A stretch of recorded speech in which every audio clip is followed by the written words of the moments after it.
Halo pemirsa, apa kabar? Senang sekali saya Raden Berlias dapat kembali menemani Anda dalam sebuah program talkshow yang syarat informasi inspiratif untuk Anda dan juga keluarga. Inilah Bincang Sehati.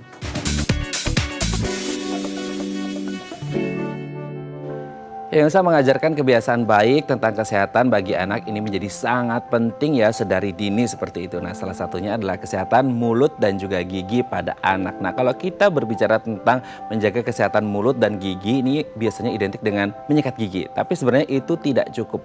Ada hal lain yang harus diberitahu kepada khususnya anak-anak gitu ya untuk menjaga kebersihan dan juga kesehatan mulut dan juga giginya sedari dini. Nah, inilah topik yang akan kita bahas hari ini yaitu menjaga kesehatan mulut dan gigi pada anak. Namun sebelum kita membahasnya, kita akan membahas terlebih dahulu nih beberapa kebiasaan baik untuk anak. Kita lihat yang pertama ya. Katakan tolong dan terima kasih. Nah, ini menjadi yang sangat penting gitu ya. Kalau sedari dini ketika anak-anak ketemu orang lain, apalagi ketemu orang yang usianya lebih senior gitu ya atau lebih tua seperti itu, harus ngomong tolong dan juga terima kasih. Semisal kalau pintunya kebuka gitu ya, Ibu boleh minta tolong pintunya ditutup gitu. Nah, itu harus katakan tolong, jangan pintunya tutup. Nah, itu nggak sopan. Nah, setelah pintunya ditutup baru ucapkan terima kasih. Nah, ini menjadi satu hal yang penting sekali ketika kita bisa mendidik kebiasaan baik ini sedari dini untuk anak-anak gitu ya. Oke, kita lanjut. Yang kedua, tidur tepat waktu. Nah, ini pun harus menjadi hal yang diajarkan sejak dini ya. Karena kalau kita berbicara tentang tidur, ini tidak melulu cuman ya tidur aja, tapi tidur ini punya banyak manfaat bagi kesehatan. Nah, kalau sedari dini, sejak kecil gitu ya, diajarkan tentang kebiasaan tidur tepat waktu dan tidur yang benar dan berkualitas, itu ini akan terbawa ketika mereka dewasa, jadi bisa mendukung atau mensupport kesehatan fisik dan juga psikisnya gitu ya. Oke, kita lanjut ke yang ketiga. Buang sampah pada tempatnya. Nah, ini menjadi habit yang benar-benar this is very simple gitu, tapi ini punya big impact ke kehidupan kita seperti itu ya. Kalau kita mau belajar gitu ya dari Jepang, tidak hanya buang sampah pada tempatnya gitu. Kita di Indonesia pun buang sampah pada tempatnya masih belum rajin gitu ya. Apalagi kalau harus memilah-milah sampah mana yang organik, mana yang anorganik gitu. Kalau di Jepang 22 jenis sampah lo bisa. Nah, itu bisa diajarkan dari anak-anak. Jadi kita harus membiasakan anak-anak ini membuang sampah pada tempatnya. Kita lanjut ya, yang keempat. Menghabiskan waktu bersama teman, apalagi di zaman era 4.0 ini di mana teknologi dan semuanya sudah digitalized, anak-anak semuanya sudah pakai gawai dan akhirnya antisosial gitu. Nah, padahal sebenarnya ini ada manfaat yang baik ketika kita membiasakan teman-temannya anak-anak kita ini untuk ikut main bareng. Nah, ini mengasah kreativitas dan juga kerjasamanya gitu ya. Oke, yang terakhir, berpikir positif. Nah, ini menjadi hal yang penting ketika anak-anak menjadi dewasa, ketika mereka mungkin hidupnya semakin a bit more complicated ketika mereka getting older, dan itu bisa menjadi bekal mereka untuk kemudian berpikir positif, tidak mudah stres, dan bisa menjadi problem solver. Oke, itu dia tadi 5 fun fact kebiasaan baik pada anak, dan kami akan membahasnya sesaat lagi. Tetap bersama kami di Bincang Sehati.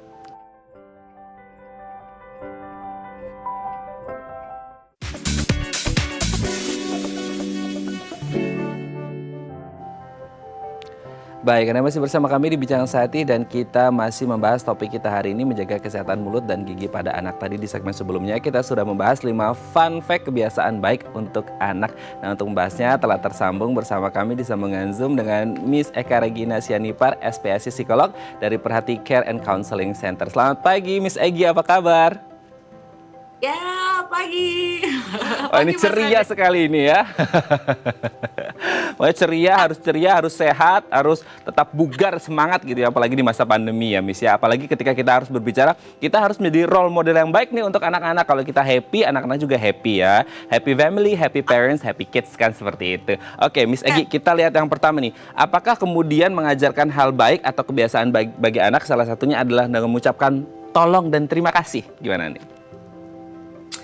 Ya tentu saja ya, terutama untuk anak-anak yang usia dini, yang dia dengan mudah dapat merekord apa yang kita sampaikan. Kalau dia merekord apa yang kita sampaikan, berarti kan itu sudah tertanam dalam diri dia. Nah, saya nggak tahu seberapa orang tua di rumah juga punya kebiasaan ini dalam aplikasi mereka sehari-hari. Nah, biasa kan ini juga jadi bagian pendidikan karakter di sekolah kan. Nah, di tengah pandemi ini, siapa yang melakukan kebiasaan-kebiasaan ini? Apakah ini juga dilakukan di rumah? Sudah jadi habit kita, bilang tolong, terima kasih. Kemudian untuk orang besar tentunya juga akan lebih sulit kalau ini baru saja dibiasakan. Misalnya mama papa nonton terus, oh ya yuk kita mulai, kita biasakan. karena belum terjadi secara otomatis gitu. Karena konteks kita sekarang bukan di sekolah kan, anak-anak berlangsung berhadapan dengan guru, teman-teman. Sekarang dia berhadapan dengan situasi di mana siapa yang mengajarkan ke mereka untuk mengatakan itu. Oke, harus belajar untuk kemudian membiasakan diri mengucapkan tolong dan terima kasih, apalagi kalau harus ketemu sama, mungkin ketika nanti kembali ke sekolah ketemu sama guru atau staf sekolah atau orang-orang yang lebih tua, itu juga menjadi hal yang harus diajarkan, apalagi kita tinggal di negara timur gitu ya, di mana adat-adat ketimurannya terus harus dijaga gitu ya Miss Egy ya. Betul, termasuk juga misalnya meminta maaf ya kan? Ya betul. Tolong, terima kasih, dan maaf seperti itu ya, menjadi sangat ini kata-kata yang so powerful gitu ya. Oke, kita lanjut Miss Egy, yang kedua adalah kebiasaan baik untuk tidur tepat waktu. Nah ini juga kalau kita berbicara tidur itu tidak sekadar istirahat gitu ya, tapi it affects a lot gitu, mentally and physically as well kan gitu. Jadi kayak physically oke, mentally juga oke. Nah ini juga baik ya, kebiasaan yang harus diajarkan kepada anak-anak gitu. Yes, tentu saja ya, dengan konteks sekarang juga zaman work from home, mama papa mungkin lebih bisa juga mengendalikan waktu tidur anak-anak. Masih banyak dulu mungkin cerita kalau anaknya tuh nggak mau tidur karena mama papanya belum pulang gitu kan, karena mungkin terjebak di kemacetan gitu kan, atau harus lembur ke kantor. Nah sekarang dengan adanya work from home di tengah pandemi ini, sejumlah keluarga mungkin akan lebih mudah untuk mengendalikan jam tidurnya. Namun juga jadi pertanyaan, apakah kebiasaan ini perlu diterapkan untuk segala usia? Karena di tengah kita perlu tidur tepat waktu untuk anak-anak yang mungkin lebih besar atau mungkin anak-anak yang kecil atau SD gitu ya, saat menghadapi tugas atau ujian atau deadline, kadang-kadang mereka juga perlu fleksibel untuk bisa tidur setelah tugas mereka selesai atau kumpul. Nah ini sejumlah anak itu masih perlu waktu yang lebih panjang atau begadang kadang-kadang ya untuk mengerjakan tugas, karena nunggu orang tuanya pulang gitu, dan yang bisa kan materi tersebut. Jadi beberapa keluarga tuh masih perlu pendampingan anak-anaknya. Nah tentu saja ini kita perlu lebih fleksibel untuk setiap keluarga beradaptasi dengan kondisi dan pemanfaatan waktu dan distribusi yang ada sesuai dengan kondisi masing-masing. Oke. Miss Egy, berarti ini ada kaitannya nggak sih dengan mengajarkan anak-anak tentang kedisiplinan? Karena kalau kita ngomongin tidur tepat waktu, berarti kan on time nih, katakanlah seperti untuk keluarga yang normal, tidak ada pendampingan tadi sebut Miss Egy, adalah ya disiplin nih, jam 9 malam harus sudah tidur, jam 5 pagi harus sudah bangun. Nah apakah kemudian ini menjadi salah satu hal untuk mengajarkan tentang kedisiplinan waktu secara umum, dan itu dimulai dari tidur tepat waktu? Iya betul, tentu saja itu berlaku, tapi juga termasuk disiplin mengerjakan tugas, disiplin juga mungkin untuk mengerti apa yang disampaikan, dan kadang-kadang untuk bisa mengerti itu orang tua mungkin perlu ekstra curi-curi waktu di waktu tidur kan, di masa yang waktu ini juga serba terbatas. Jadi kita sebagai keluarga melihat, menakar apa proses yang terjadi di dalam keluarga. Tentu saja idealnya tidur tepat waktu. Oke, siap. Kita lanjut yang selanjutnya, membuang sampah pada tempatnya nih Miss, gimana nih? Yes, ini penting ya.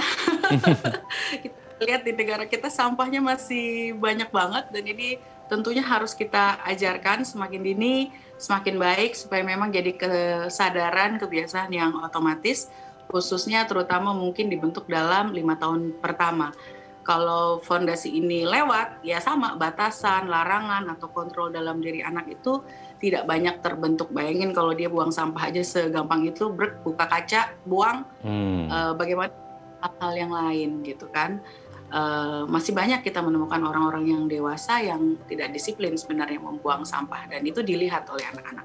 Nah itu, ketika orang dewasa melakukan hal yang sama, melakukan ya tidak buang sampah pada tempatnya, ini dicontoh sama anak-anak karena mereka menjadi role model gitu ya Miss ya. Jadi kita harus sebagai orang dewasa juga harus mencontohkan. Kalau mau ngajarin ya jangan ajarin tapi kita nggak ngasih contoh, kita harus ngasih contoh dulu baru bisa ngajarin gitu ya. Oke, kita lanjut Miss, yang selanjutnya adalah menghabiskan waktu bersama teman. Nah ini di era 4.0 di mana semua digitalize, semua sudah pakai alat-alat yang canggih, sophisticated gitu ya.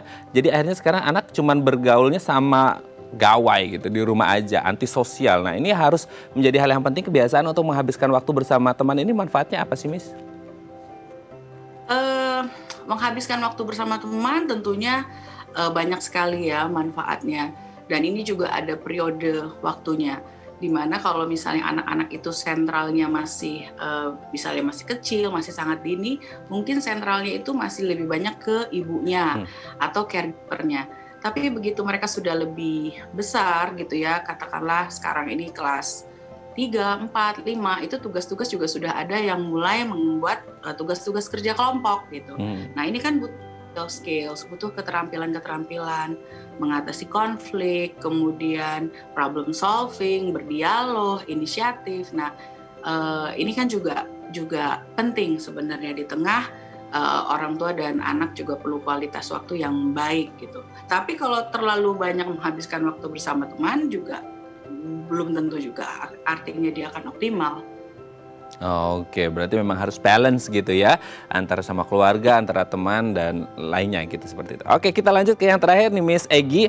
Apakah benar mengajarkan anak untuk berpikir positif merupakan kebiasaan baik yang dapat diajarkan? Nah ini berpikir positif seperti kita lihat sekarang mungkin orang-orang dewasa di usia produktif banyak yang stressful karena indikator stresornya agak banyak gitu. Nah apakah kemudian berpikir positif kebiasaan baik yang harus diajarkan dari dini?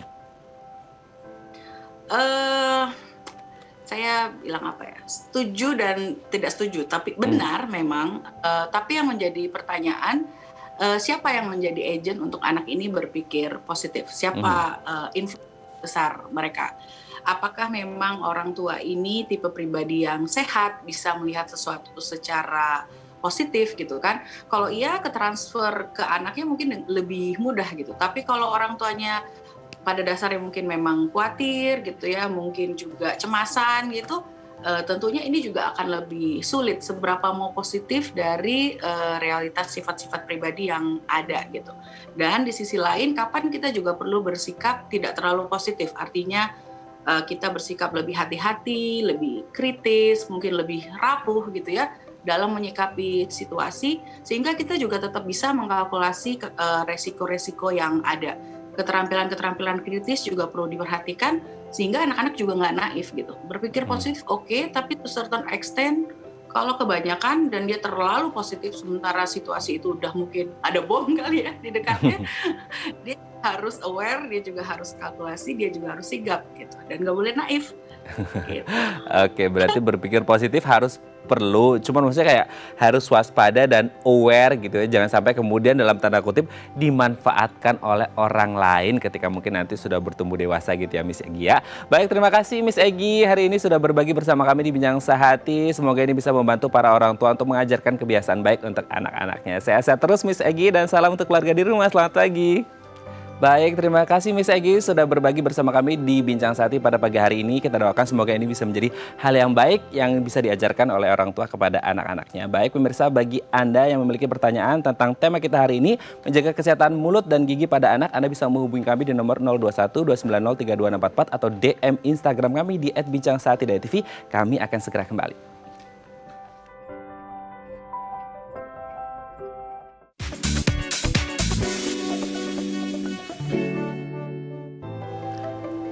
Baik, Anda masih bersama kami di Bincang Sehati dan kita masih membahas topik kita hari ini, menjaga kesehatan mulut dan gigi pada anak. Bagi Anda pemirsa yang memiliki pertanyaan, Anda bisa menghubungi kami di nomor 021 290 32644 atau DM Instagram kami di @bincangsehati.tv.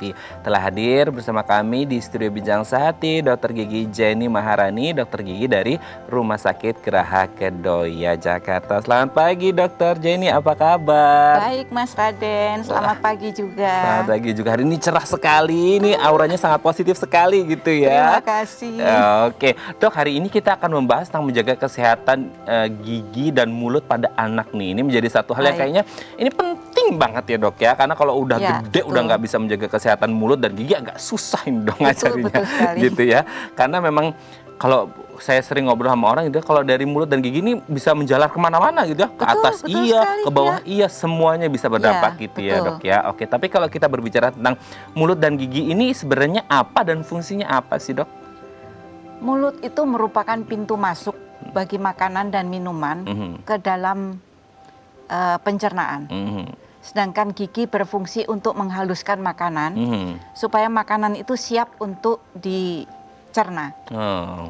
Kemudian sebagai organ pernafasan, di mana kita pada saat tidak bisa bernafas melalui mulut, dalam keadaan pilek misalnya, kita masih bisa bernafas melalui mulut. Betul, betul, betul. Lalu sebagai fungsi komunikasi. Jadi bibir, lidah, gigi, langit-langit itu berfungsi untuk pembentukan menghasilkan suara. Jadi kalau orang misalnya tidak punya lidah, itu tidak bisa berbicara. Gitu. Kalau orang tidak punya gigi, suaranya juga jadi berbeda. Iya, beda ya dok ya. Itu kalau kita lihat di oma opa begitu ya. Banyak huruf S-nya. Iya. Oke. Berarti memang fungsinya sangat luar biasa, besar ya, karena dia menjadi pintu gerbang pertama manusia gitu ya. Oke dok. Tapi kalau berbicara tentang gigi, ini sebenarnya di usia berapa sih dok sudah mulai tumbuh gigi di anak-anak usia bayi ini, dan fullnya itu di usia berapa, dan kira-kira ada jumlah giginya ada berapa gitu pada umumnya? Biasanya gigi pertama itu tumbuh pada usia 6 bulan dan akan berlangsung secara bertahap sehingga jumlahnya lengkap, yaitu 20 buah pada usia sekitar 3 tahun. Kalau pada gigi dewasa jumlahnya sekitar 32 buah. 32. Iya. Oke. Kalau kita berbicara dari sisi atau apa ya, si anak-anak gitu, seberapa penting sebenarnya dok untuk kemudian anak-anak ini menjaga kesehatan gigi dan mulut, apalagi kalau anak-anak kan ya suka makan permen, suka makan coklat yang manis-manis kan biasanya anak-anak itu sukanya makan yang manis-manis gitu ya dok. Nah, seberapa penting sih sebenarnya kemudian anak-anak ini harus menjaga kesehatan gigi dan mulut gitu? Iya. Kesehatan mulut dan gigi itu merupakan faktor yang penting bagi pertumbuhan dan perkembangan anak. Karena fungsinya sebagai pengunyahan. Jadi semua makanan yang masuk melalui mulut itu akan dikunyah atau dihaluskan oleh gigi. Jika gigi-giginya rusak, maka anak menjadi kurang suka makan, malas makan karena giginya sakit. Ya? Akhirnya mungkin menjadi kekurangan gizi atau nutrisi, dan itu mengganggu pertumbuhan dan perkembangan anak. Dan kemudian fungsi gigi susu lainnya adalah memperlancar pertumbuhan dari gigi permanennya dengan cara menjaga ruangan dari gigi itu untuk penggantinya tumbuh pada tempat yang seharusnya. Selain itu juga merangsang pertumbuhan rahangnya. Jadi kalau anak kehilangan gigi, pertumbuhan rahangnya itu akan kurang terangsang karena kurang dorongan. Akibatnya rahangnya menjadi sempit gitu. Oke. Berarti memang sangat berdampak besar sekali ya. Kemudian bagaimana si tumbuh kembang si gigi ini dari di anak ini sendiri ya. Tapi di usia berapa sih dok kira-kira anak itu kayaknya udah oke nih mulai bisa diajarin tentang kebiasaan baik menjaga kesehatan gigi gitu. Karena orang dewasa aja kadang-kadang aduh gitu kan susah banget tuh diajarin jaga kesehatan gigi, apalagi anak-anak nih gitu dok. Biasanya pada usia 2 tahun kita sudah mulai bisa mengajarkan anak menyikat giginya. Selain mengajarkan menyikat giginya, juga belajar untuk meludahkan busa dari pasta gigi. Juga mengajarkan untuk berkumur. Karena cenderung anak itu menelan air atau apa yang ada di mulutnya. Jadi kalau tidak dibuang itu kita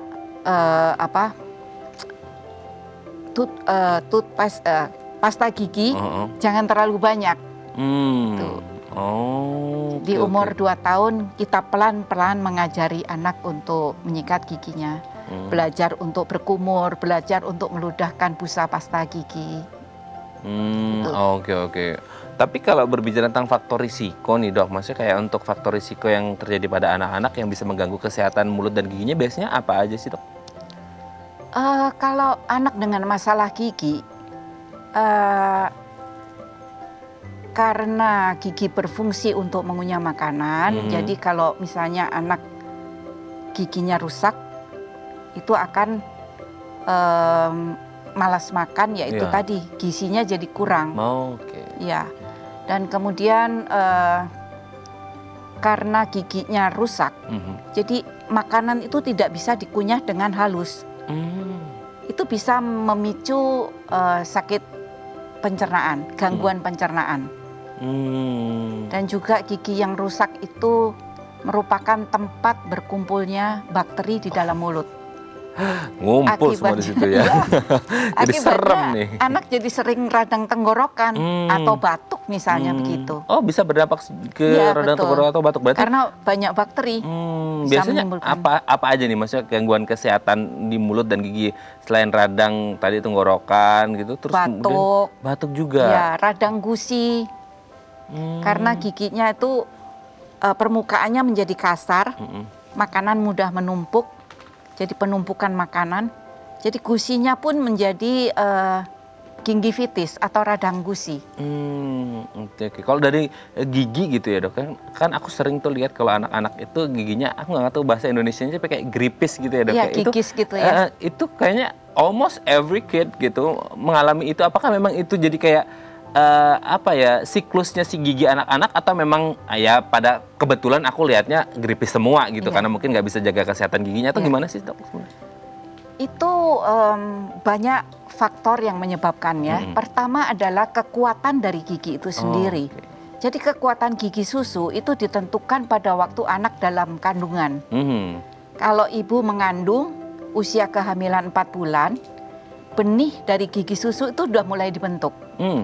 Jadi pada saat itu perlu sekali ibunya cukup nutrisi, terutama yang menguatkan gigi seperti kalsium misalnya gitu, supaya gigi anaknya kuat.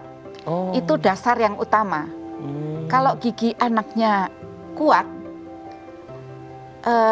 terhadap serangan-serangan dari luar karena kebiasaan yang tidak baik, itu akan lebih kecil resikonya. Sedangkan setelah anak itu lahir, banyak kebiasaan-kebiasaan yang menyebabkan kerusakan gigi menjadi parah. Yang pertama adalah kebiasaan memberikan susu dalam botol dot sampai anak tertidur. Itu banyak banget dok terjadi. Waduh, itu merusak sekali. Karena giginya akan dilapisi oleh susu, seperti lapisan film. Lapisan tipis, nah itu merusak, menghancurkan giginya. Selain itu juga kebiasaan anak kalau makan diemut. Banyak anak yang kalau makan bisa 1 jam misalnya. Jadi di dalam mulut itu selalu penuh makanan, jadi mulutnya selalu kotor. Jadi giginya juga gampang hancur. Ngemut makanan tambah dot itu juga ternyata nggak baik ya. Waduh, iya. Tapi selain banyak ini makanan dok. yang manis-manis tentunya. Termasuk obat-obatan yang manis. Jadi obat untuk anak-anak umumnya itu ditambahkan gula supaya anak itu mudah minum obat. Tapi pada kasus tertentu, misalnya anak dalam penyakit kronis seperti asma, itu akan sering minum obat dan dalam jangka waktu panjang. Sedangkan obatnya manis, sama aja anak itu minum yang manis-manis. Berarti nggak boleh ya dok ya. Dok. Kalau bukan nggak boleh tapi dibatasi. Karena hampir semua obat-obatan. Tapi gimana anak-anak maunya kalau minum obat yang manis-manis gitu ya dok. Dok, sebelum kita lanjut ini ada DM Instagram dari pemirsa, kita baca dulu terlebih di layar ya dok ya. Dari @weni_dahlan. Dok, anak saya umur 7 tahun, bulan Mei gigi susu bagian atasnya copot dan sampai sekarang belum tumbuh gigi dewasanya. Apakah ini normal? Biasanya sampai berapa lama batas normal gigi tumbuh dari Bu Weni? Gimana nih dok? Ya, kalau gigi susunya copot sendiri, sudah pasti gigi permanen penggantinya itu sudah ada. Karena kalau gigi permanennya belum ada atau belum siap tumbuh, gigi susu tidak akan copot sendiri. Gitu. Ya, karena belum sampai, karena dia yang mendorong gigi susunya adalah gigi tetapnya. Gitu ya. Dan kadang-kadang bisa terjadi gigi penggantinya ini lama nggak tumbuh-tumbuh. Biasanya itu disebabkan karena gusinya tebal atau keras. Jadi giginya itu sulit menembus. Jadi lebih membutuhkan waktu lebih panjang gitu. Tapi pasti akan tumbuh. Tadi Bu Weni nanya berapa lama kira-kira, itu tergantung lagi atau gimana? Ya, itu tergantung dari ketebalan gusinya, kekerasan gusinya. Sabar saja pasti tumbuh. Sabar saja kalau Tidak ada jalan lain untuk. kalau di akhirnya copot sendiri itu pasti sudah ada lah Sudah ya, dekat, sudah iya, ada pasti sudah tanda-tandanya. dekat, iya. Tinggal ditunggu aja gitu Iya. ya. Tapi Karena dorongan dari gigi permanen itu membuat akar dari gigi susu itu pendek. Memendek sampai habis. Karena akarnya habis atau pendek, dia menjadi goyang. Dan lama-lama copot sendiri. Biasanya di usia berapa itu Dok mulai ada copotnya gitu? Biasanya 6 tahun, tapi nggak semua anak umur 6 tahun. Bisa lebih cepat, misalnya umur 5 tahun, atau lebih lambat bisa umur 7 tahun, seperti anaknya Bu Weni ini. Oke, berarti nggak masalah ya. Nggak masalah. Kalau range usianya antara Iya. 5 tahun sampai 7 tahun, Iya. idealnya di 6, tapi nggak apa-apa lah 5 sampai Iya. 7 itu masih ya batas toleransi wajar seperti itu. Betul. Kalaupun akhirnya copot, ya, tapi sebenarnya pertanyaannya lagi tadi copotnya sendiri atau Iya. mungkin karena anaknya jatuh atau apa, ada Kalau apa? anaknya jatuh, itu bisa saja karena bukan karena akarnya memendek. Jadi bisa saja kalau gigi tetapnya itu masih jauh. Oke. Nah, kalau misalnya itu anak copotnya gigi karena jatuh dan sampai umur 8 tahun tidak tumbuh juga, itu dilakukan ronsen foto untuk melihat apakah benih dari gigi tetapnya itu ada. Nah itu berarti prosesnya masih agak lebih panjang lagi berarti ya Dok ya kalau dibandingkan dengan copot alami gitu ya? Iya, betul. Tapi ada bahaya nggak ketika dia ada jatuh, mungkin ada trauma dalam atau gimana gitu? Biasanya tidak Enggak sih, ya? trauma dari luar itu ke gigi yang susu aja paling. Oke, berarti nggak ada ya. Nggak ada. Oke Dok, nanti kita akan lanjut lagi bagaimana cara menjaga kesehatan gigi dan mulut pada anak gitu ya Dok ya. Ya, Baik baik. pemirsa, bagi Anda yang memiliki pertanyaan, Anda bisa menghubungi kami di nomor 021 290 32644 atau DM Instagram kami di @bincangsaati.tv. Kami akan segera kembali.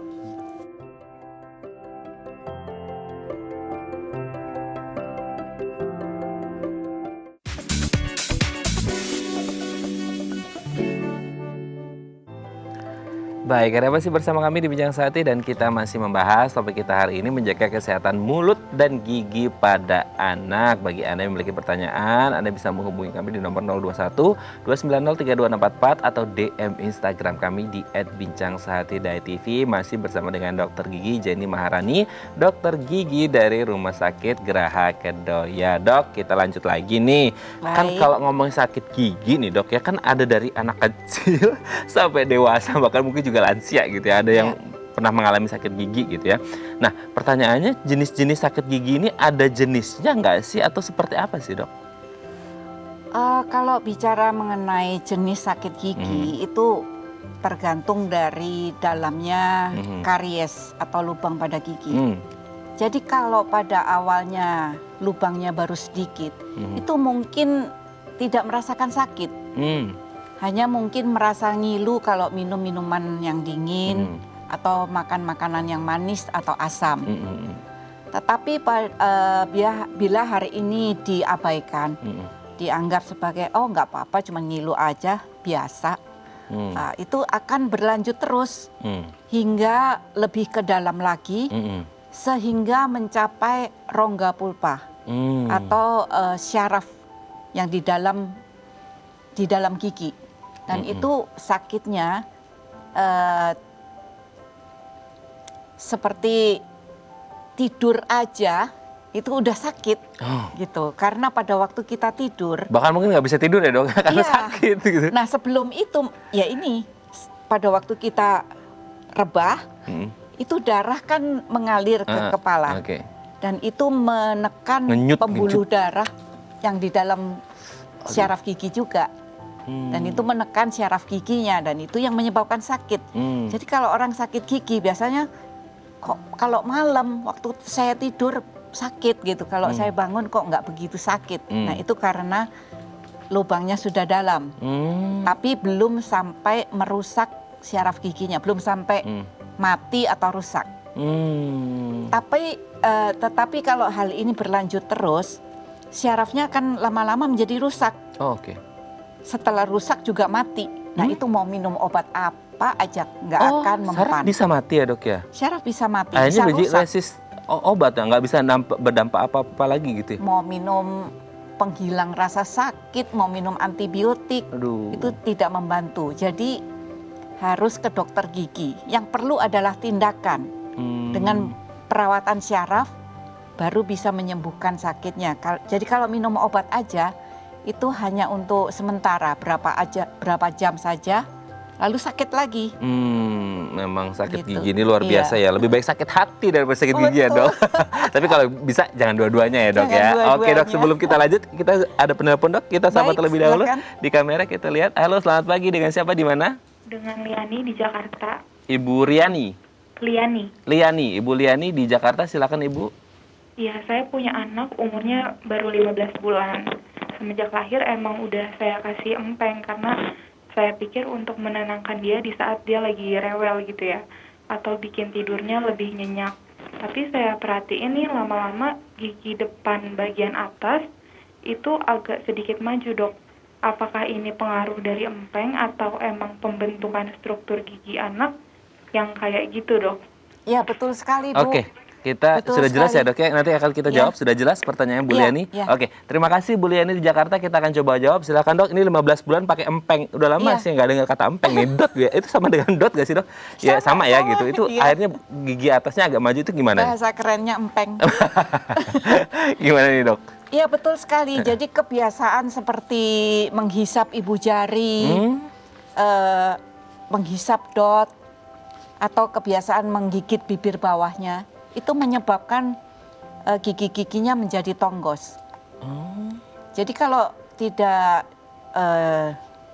dirubah kebiasaan ini, akan menjadi lebih permanen itu tonggosnya sampai ke rahangnya. Jadi sebaiknya Bu Liani,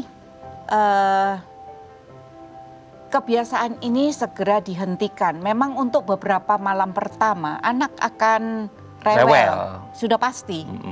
Tapi bagaimana caranya supaya anak itu rela tidak memakai dot? Menurut pengalaman saya, itu lebih baik jika anaknya sendiri yang disuruh buang dotnya. Jadi jangan orang tua yang buang diam-diam. Itu anak pasti mencari dan dia pasti marah. Itu cara ngajarin anak biar dia buang sendiri gimana itu, Dok? Ya diajarin bahwa itu bikin giginya tonggos. Nanti kayak gini orang tonggos kayak apa, kasih lihat aja fotonya. Kalau anak umur 15 kayaknya sudah mulai rada-rada ngerti deh gitu. Jadi coba untuk membujuk anak supaya anak mau membuang dotnya. Kalau anak membuang dotnya, dia sudah tahu bahwa dotnya itu tidak ada lagi. Gitu. Jadi dia tidak menuntut gitu. Cuma memang beberapa malam pertama sudah pasti dia akan gelisah tidurnya atau susah tidurnya. Tidak apa-apa, tapi daripada untuk kebaikan dia di masa yang depannya. Oke ya, semoga ini bisa menjawab pertanyaan dari Bu Liani yang ada di Jakarta. Jadi slogannya adalah nomor empeng-empeng. Karena itu bisa nampak ke rahangnya juga gitu ya, betul. Dok ya. Baik, terima Ya. kasih Bu Liani sudah menghubungi kami di Bincang Sehati. Dok, kalau kita lanjut lagi gitu ya, ini mungkin ada hubungannya dengan apa yang disampaikan oleh Ibu Liani gitu kan, dari kecil nih gitu. Nah, sebenarnya ketika ada masalah dengan kesehatan gigi atau mulut dari kecil si anak, ini bisa berdampak nggak ketika mungkin mereka nanti sudah besar dewasa gitu. Katakanlah anak-anak punya masalah, terus kemudian diobati sembuh, tapi ada nggak maksudnya kayak ada potensi untuk kembali terjadi lagi ketika mereka dewasa nih, Dok? Ya betul. Kalau anak dengan masalah gigi-giginya rusak, bisa berakibat kehilangan gigi sebelum waktunya. Nah, kehilangan gigi sebelum waktunya ini akan menyebabkan pertumbuhan dari rahangnya itu terganggu atau tidak tumbuh dengan sempurna. Akibatnya rahang menjadi sempit. Kalau rahangnya sempit tidak berkembang dengan baik, pada waktu gigi permanennya tumbuh, itu tempatnya tidak muat. Jadi giginya berjejal-jejal atau kita sebut sebagai crowding. Dan itu juga mempengaruhi bentuk wajah dan rahangnya. Oke, berarti memang efeknya benar-benar dari sedini mungkin ya, Iya. dari anak kecil pun akhirnya bisa berdampak, salah satunya giginya akhirnya nggak ada lagi seketika dewasa, itu juga dipengaruhi dari kesehatan sedari kecil gitu ya. Betul. Sangat luar biasa Betul, gitu Mas ya. Raden. Oke, berarti dampaknya sangat luar biasa besar. Nah, kalau berbicara tentang dampaknya sebenarnya penyakit ketika ada gangguan gitu ya, penyakit di gigi atau mulut ini bisa berdampak komplikasi ke penyakit yang lain nggak sih, Dok? Atau sebaliknya, ketika orang mengalami ada satu penyakit komorbid ya, penyakit yang lainnya ini bisa berdampak ke kesehatan gigi atau gimana nih? Karena gigi itu berfungsi untuk mengunyah makanan, seperti yang telah saya sebutkan sebelumnya, bahwa kalau anak tidak bisa mengunyah dengan benar, itu akan kekurangan gizi. Kemudian makanan yang ditelan itu tidak halus, dan itu bisa menyebabkan gangguan pencernaan. Lalu adanya gigi-gigi yang rusak, itu menjadi tempat pertumbuhan dari bakteri di dalam mulut. Jadi anaknya lebih sering mengalami gangguan sakit gitu. Kalau penyakit yang kronis yang membawa dampak bagi kerusakan giginya, telah saya sebutkan tadi, misalnya anak itu kena penyakit asma, jadi sering minum obat, obatnya manis dan itu merusak gigi-giginya juga. Oke, berarti ada dampaknya ke situ ya, Dok ya. Dan kebiasaan membiasakan anak dengan makanan yang manis-manis itu akan berlanjut hingga dewasa. Nah itu. Jadi anak terbiasa dengan makanan yang manis, sampai dewasa pun begitu. Padahal ada bahaya mengintai di situ ya, Dok ya. Iya, giginya juga bisa rusak kalau misalnya tidak membatasi makanan yang manis-manis. Oke, tapi kalau berbicara tentang penyakit gigi dengan dampaknya yang sangat luar biasa, berbagai banyak faktor gitu yang ada gitu ya. Tapi kalau berbicara tentang genetik atau keturunan, ini ada hubungannya nggak, Dok? Maksudnya kayak orang tuanya baik buruk gigi orang tuanya atau mulut orang tuanya ini akan nurun juga ke anak-anaknya, itu gimana nih? Ya betul. Faktor genetik yang menurun atau dari bentuk dan ukuran rahangnya, serta bentuk dan ukuran giginya. Misalnya ibunya giginya rapi, ayahnya giginya rapi, tapi anaknya giginya berantakan. Kenapa bisa begitu? Mungkin karena ibunya rahangnya kecil, tapi giginya juga kecil-kecil. Sedangkan ayahnya giginya besar-besar, tapi rahangnya juga besar. Jadi anak ini kombinasi. Mereka berdua tuh seimbang ukuran antara rahang dan giginya. Anaknya kombinasi. Rahangnya seperti ibunya kecil, tapi giginya besar-besar ngikut ayahnya. Persis. Jadi nggak muat, tidak seimbang. Oke. Nah, kalau yang tren sekarang nih, Dok, ada kan orang pakai kawat gigi ya, pakai behel, itu gimana untuk kan orang berpikirnya untuk ngerapihi apa segala macam. Nah, sebenarnya dampak plus minusnya apa sih, Dok? Jadi penggunaan kawat gigi atau ortodontic treatment itu diperlukan bila terjadi suatu keadaan yang disebut maloklusi. Maloklusi adalah ketidakseimbangan antara oklusi rahang atas dan bawah. Hal itu disebabkan banyak hal, misalnya yang seperti tadi berantakan atau crowding. Ada juga kasus namanya deep overbite, di mana gigi atasnya itu menutupi sebagian besar dari gigi bawahnya. Jadi gigi bawahnya tuh kelihatan cuma sedikit sekali. Atau kasus crossbite, di mana normalnya posisi rahang atas itu berada di luar rahang bawah, sedangkan pada kasus crossbite gigi bawah berada di depan gigi atas. Itu hanya beberapa contoh maloklusi. Selain itu masih banyak ya kasus maloklusi lainnya. Oke, memang selain nilai estetika juga nilai kesehatan di situ ya, Dok ya. Oke, Dok, nanti di segmen selanjutnya kita akan membahas nih beberapa tips simpel yang bisa dilakukan di rumah untuk orang tua, khususnya untuk menjaga kesehatan gigi dan mulut si anak gitu ya, Dok ya. Baik pemirsa, bagi Anda yang memiliki pertanyaan, Anda bisa menghubungi kami di nomor 021 290 3244 atau DM Instagram kami di @bincangsehat.tv. Kami akan segera kembali.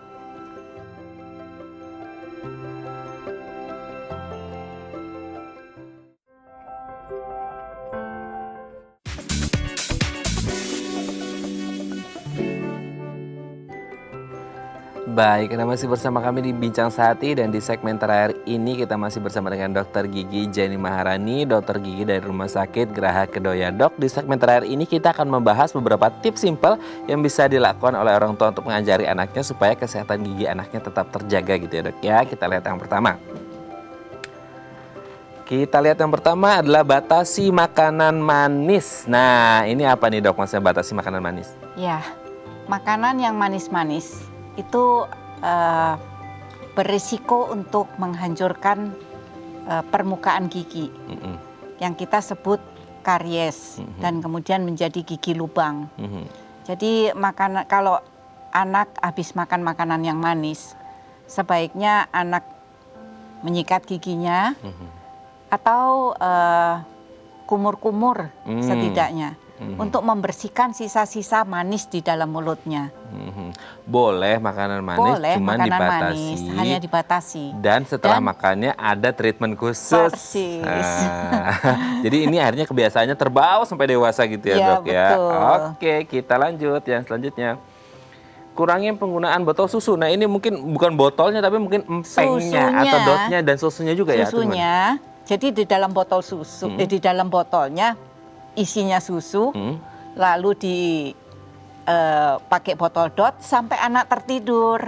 Oh iya kan. Jadi mulutnya penuh dengan susu. Jadi sebaiknya kalau anak masih menyusu di malam hari, sebaiknya sesudah susunya habis diberikan air putih. Jadi dalam botol dotnya diisi air putih untuk membilas sisa-sisa susu di dalam mulut. Itu pas ketika anaknya udah tertidur atau sebelum tidur atau gimana? Karena biasanya kalau anak-anak ini kan beda, bisa ngerasain mana yang susu, mana yang air putih. Kadang-kadang agak rewel nih kalau dikasihnya air putih gitu, Dok. Gimana? Ya dibiasakan dari kecil.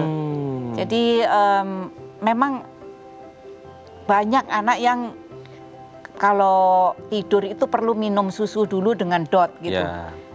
Tetapi semakin bertambahnya usia anak, sebaiknya kebiasaan itu dirubah dengan anak membersihkan mulut dan giginya dulu sebelum tidur, sikat gigi misalnya. Tapi sebelumnya itu minum susu dulu. Setelah minum susu baru membersihkan sikat gigi, baru sikat gigi. Dan kalau sesudahnya anak mau diberikan minum air putih saja gitu. Oke, tapi mungkin ini karena kebiasaan si anak mendapatkan breastfeeding dari si ibunya, terus kemudian harus move ke botol. Sebenarnya tidak harus melulu move-nya ke botol yang berempeng atau berdot ya, Dokter. Maksudnya bisa tidak harus pakai dot atau empeng gitu ya? Memang awalnya perlu dengan botol dot ya, tetapi kebiasaan memberikan dengan botol dot perlahan-lahan dikurangi. Supaya dia belajar menggunakan gelas. Sebelum menggunakan gelas, bisa dicoba dengan gelas yang ada cocor bebeknya itu. Oh, betul. Nah, setelah gelas yang berbentuk seperti cocor bebek itu, anak belajar dengan sedotan. Setelah itu belajar minum susu langsung dengan gelas. Nah, itu harus dibiasakan. Jadi memang ada tahapnya. Ada tahapannya. Kalau langsung blok langsung ke gelas, agak shocking juga ya, nggak mau ya. Oke, kita lanjut, Dok. Ajari minum dengan gelas. Nah ini yang baru saja kita bahas ya, bahas. Ini menjadi penting juga ya. Butuh berapa lama sih, Dok? Biasanya mereka akhirnya mau minum dengan gelas gitu, atau setiap anak mungkin beda-beda? Ya, berbeda-beda setiap anak.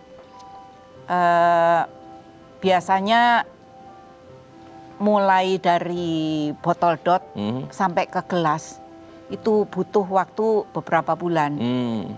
Nggak bisa langsung instan juga. Ya. Perlu proses ya. Iya, perlu proses. Kita lanjut. Hindari obat-obatan yang manis. Nah, ini juga tadi sudah sempat kita bahas nih, Dok. Tapi gimana kalau akhirnya obat-obatannya harus yang ada kandungan gulanya? Saya tidak mengatakan tidak boleh. Tetapi mengurangi obat-obatan yang manis gitu. Kalau bisa jangan terlalu sering gitu minum obat. Kalau sekali-sekali ya nggak apa-apa. Tapi pada anak yang punya kasus penyakit kronis itu yang sulit. Mungkin bisa minta ke dokternya bagaimana supaya obatnya tidak manis. Barangkali obat racikan mungkin bisa dibuat tidak manis. Berarti bisa disubstitusi ya untuk move ke obat yang lain yang mungkin tidak ada kandungan gulanya gitu Kalau ya? obat paten biasanya sudah mengandung gula. Dan itu kalau diminum terus-menerus sama aja dengan minum yang manis-manis terus. Tapi kalau sekali-sekali misalnya anak sedang sakit kasih obat panas segala macam mengandung gula, ya nggak apa-apa. Tapi sesudahnya diberikan bilasan air putih. Oke dok ya, kita lihat yang terakhir. Lakukan pemeriksaan rutin ke dokter. Nah ini pertanyaannya adalah seberapa sering kita harus memeriksain gigi ke dokter nih dok, yang idealnya gitu? Setidaknya setiap 6 bulan. 6 bulan. Hal ini disebabkan supaya kalau misalnya ada masalah pada gigi dan gusinya, itu bisa diketahui segera. Kalau misalnya ada lubang kecil, segera ditambal, itu resikonya lebih kecil untuk berlanjut sampai ke kerusakan syaraf. Oke, karena biasanya ada tuh yang udah besar, ditambal, copot lagi, copot lagi. Kalau misalnya anak sudah sampai sakit gigi baru dibawa ke dokter, itu biasanya sudah dalam sekali. Dan mungkin sudah mengenai syaraf giginya. Dan juga bila ada karang gigi misalnya, bisa segera dibersihkan. Karena karang gigi itu akan menyebabkan radang gusi dan gusinya mudah berdarah. Aduh. Anak-anak pun bisa berkarang giginya. Bisa berkarang ya, oke. Pokoknya apapun keadaannya harus tetap memeriksakan gigi. Di masa pandemi pun jangan takut karena protokol kesehatan juga sudah diterapkan untuk tetap bisa menjaga kesehatan gigi dan kontrol rutin gitu ya dok ya. Jadi jangan takut ke rumah sakit, apalagi ketemu dokter gigi gitu ya. Hari ini kita ngobrol fine-fine aja, yang penting protokol kesehatan tetap dilakukan gitu ya dok ya. Baik, terima kasih Dokter Jenny hari ini sudah hadir di Bincang Sehati. Kita doakan semoga kita semua memiliki gigi yang sehat dan kuat, terutama untuk anak-anak Indonesia dan juga untuk Dokter Jenny. Sehat-sehat terus dan salam untuk keluarga di rumah dan salam untuk teman-teman yang ada di Rumah Sakit Gerai Kedoya juga ya dok ya. Terima kasih. Baik pemirsa, bagi Anda yang memiliki kritik dan saran, Anda bisa menghubungi kami di nomor 0889 8100 5000 atau Anda bisa follow media sosial kami di @bincangsehati.tv. Saya Raden Mandias pamit, sampai jumpa dan selamat beraktivitas.